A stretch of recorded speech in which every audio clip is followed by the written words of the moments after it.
কয়েকদিনের বৃষ্টিতে কসবের ওপরে বইছে জল। দুবরাজপুর ব্লকের বালিজুড়ি গ্রাম পঞ্চায়েতের বেলসারা গ্রাম এবং মেজে গ্রামের মাঝে থাকা শাল নদীর কসবের ওপরে বিপদসীমার ওপরে জল। শতাব্দী রায়ের সাংসদ তহবিল থেকে এই কসবে তৈরি হয়েছিল বলে জানান স্থানীয়রা। তবে প্রতি বছর এই কসবের ওপরে জল উঠে যায়, ফলে 10 থেকে 12টি গ্রামের যোগাযোগ ব্যবস্থা বিচ্ছিন্ন হয়ে যায়। বহু গ্রামের মানুষ এই কসবের ওপর দিয়ে যাতায়াত করেন, ফলে দুর্ভোগে পড়েন তারা। দুবরাজপুর যেতে হলে তাদের ঘুরপথে যেতে হয়। প্রতি বছরের মতো এবছরে উঠে এলো একই ছবি। আপনারা সেই ছবি দেখছেন যেখানে কয়েকদিনের বৃষ্টিতে কসবের ওপর দিয়েই বইছে জল, এবং এই ছবিটা শুধুমাত্র এবছরের নয়, প্রত্যেক বছরেই এই রকম ছবিটাই কিন্তু দেখা যায়।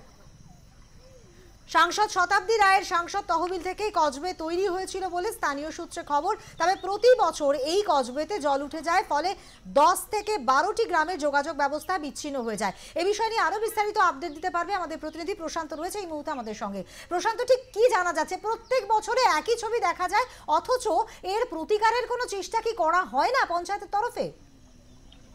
দেখো, যেটা হচ্ছে বর্ষা আসলে কিন্তু এই যে নিচু এলাকা যেগুলো নদী রয়েছে, মেঠো নদী রয়েছে, সেই নদীগুলো যে কসবে সেগুলো কিন্তু ডুবতে শুরু করে। এই যার ফলে প্রচুর এলাকার মানুষ কিন্তু এই সংকটের মধ্যে পড়ে, এই দুর্ভোগের মধ্যে পড়তে হয়। কারণ এই সময় তাদেরকে বহু গুরুত্বপূর্ণ কাজের জন্য তাদের অনেকটা ঘুর পথে যেতে হয়। কিন্তু তারপরেও তারা পঞ্চায়েত স্তরে বা ব্লক স্তরে বা সাংসদ যখন এলাকাতে যায় তখন তাদেরকে বারবার আবেদন করে, কিন্তু তারপরে কোথাও যারা একটু ছবি চোখে পড়ে।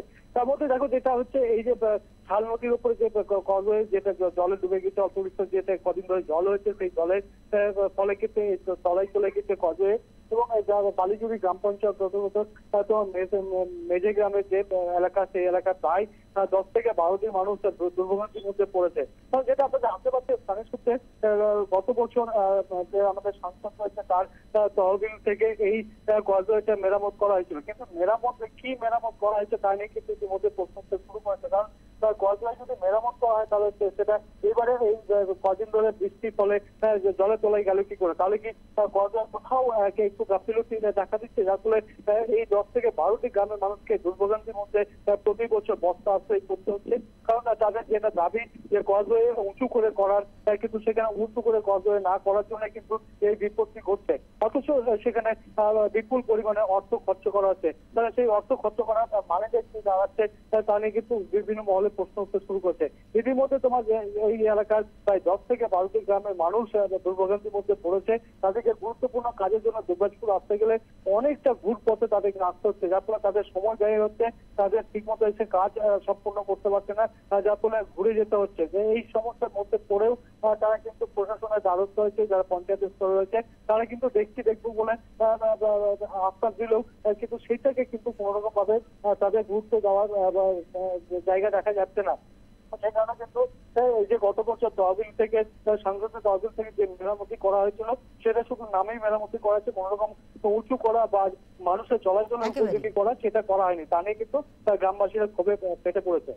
একেবারে ধন্যবাদ প্রশান্ত। আমরা কথা বলছিলাম আমাদের প্রতিনিধি প্রশান্তর সঙ্গে। একেবারে দুবরাজপুরের মানুষের দুর্ভোগের ছবিটা আপনাদেরকে দেখানো হলো, যে কসবে তারা যাতায়াতের জন্য ব্যবহার করেন, কিন্তু জল উঠে যাওয়ার কারণে রীতিমতো দুর্ভোগে পড়েছেন তারা।